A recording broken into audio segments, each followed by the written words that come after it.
सुप्रभातम। सर्वेभ्यो नमो नमः। सर्वेषां स्वागतम। मम नाम पंकज मिश्रा अस्ति। सहायक अध्यापकः संस्कृत विभागः महात्मा गांधी शिक्षण संस्थानम दरभंगा। अद्य अहं भवतां समक्षे कक्षा अष्टम विषयः संस्कृत व्याकरणं प्रकरणम् अव्ययीभाव समासः इति विषयमधिकृत्य पाठयितुम् उपस्थितोऽस्मि।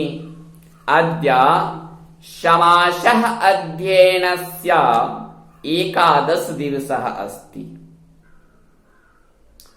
छात्रों,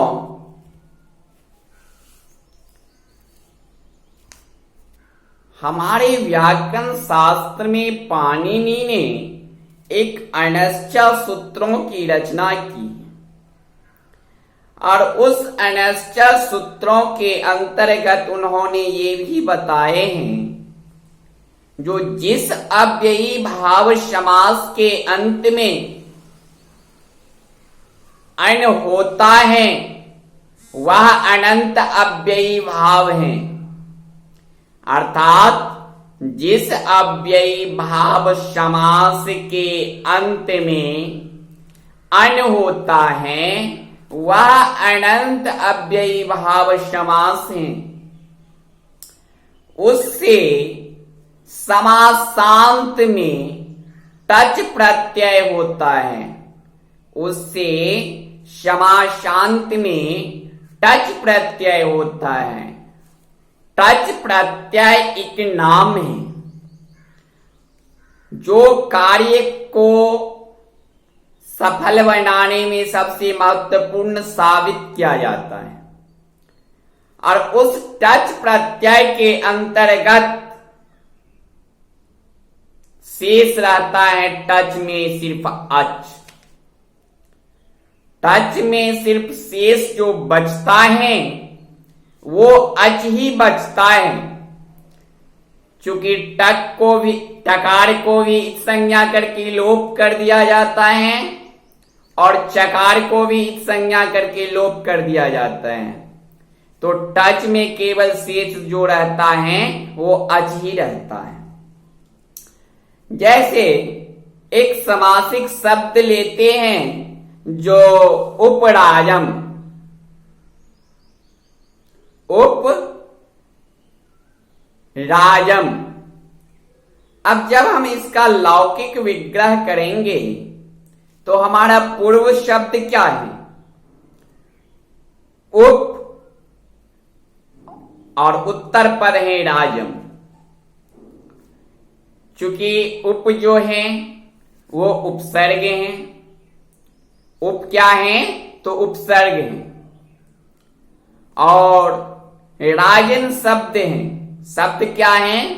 राजन शब्द। तो जब कभी भी अव्ययी भाव समास का शब्द कहीं पर मिलता है तो वो हमेशा का हमेशा नपुंसक लिंग में ही उच्चारित होता है। तो उपराजम शब्द जो है, तो जब हम लौकिक विग्रह करते हैं तो उप प्लस उप राजम शब्द का जब हम लौकिक विग्रह करते हैं तो राज्ञा समीपम इति उपराजम, यानी राजा के समीप, राजा के पास। चूंकि इस उपराजम शब्द का जब हम लौकिक विग्रह किए हैं तो उप जो पूर्व पद हैं वो समीपम शब्द के अर्थ में परिवर्तित हो गया है और जो राजन शब्द हैं वो षष्ठी विभक्ति संबंध कारक के एक वचन में प्रयुक्त हुआ है। इसीलिए उपराजम शब्द का या इस तरह से कोई भी शब्द मिले उसका लौकिक विग्रह करना हो तो उपसमीपम के अर्थ में परिवर्तित होगा और राजा राजन शब्द षष्ठी विभक्ति के एक वचन में जाकर के परिवर्तित होगा।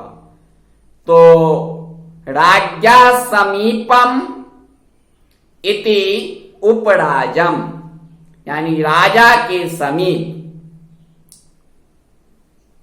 दूसरे में हमारे पाणिनि ने कहते हैं जो नपुंसका दन्यत रस्यामा, नपुंसका दन्यत रस्यामा अर्थात इस सूत्रों का कहने का तात्पर्य है जो अन अंत वाला जो नपुंसक लिंग शब्द है, अन अंत वाला जो नपुंसक लिंग शब्द हैं उस अव्ययी भाव समास के अंत में विकल्प से टच प्रत्यय होता है। यानी विकल्प से एक बार होगा भी एक बार नहीं भी होगा। अन्य अंत वाला जो नपुंसक लिंग शब्द हैं उस अव्ययी भाव समास के अंत में विकल्प से टच प्रत्यय होता है। जैसे हम इसे उदाहरण के माध्यम से समझते हैं। उपचर्मम, जो उपचर्मम शब्द हैं, उपचर्मम का अर्थ होता है चर्म के समीप।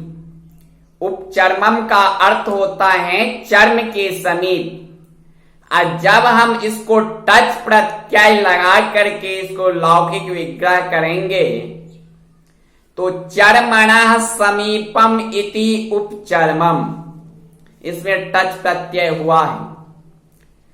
चर्मणः समीपम इति उपचर्मम और चर्मणः समीपम उपचर्मम अर्थात इसमें टच प्रत्यय नहीं हुआ है। एक बार टच प्रत्यय हुआ है और एक बार टच प्रत्यय नहीं हुआ है। अर्थात जिसमें टच प्रत्यय हुआ है वो समासिक शब्द है उपचर्मम। जिसमें टच प्रत्यय हुआ है वो समासिक पद है उपचर्मम और जिसमें टच प्रत्यय नहीं हुआ है वो समासिक पद है उपचर्म। वो समासिक पद है उपचर्म। तो जब हम उपचर्मम समासिक पद का लौकिक विग्रह करेंगे तो चर्मणः समीपम इति उपचर्मम, इसमें टच प्रत्यय हुआ है और दूसरा जो उपचर्म समासिक पद है उसका जब हम लौकिक विग्रह करेंगे तो चर्मणः समीपम इति उपचर्म।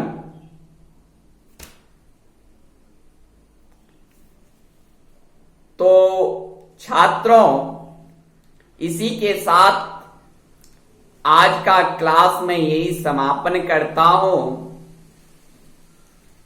नेक्स्ट क्लास में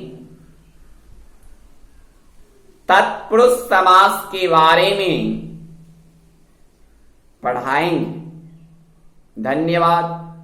जयतु संस्कृतम, जयतु भारतम।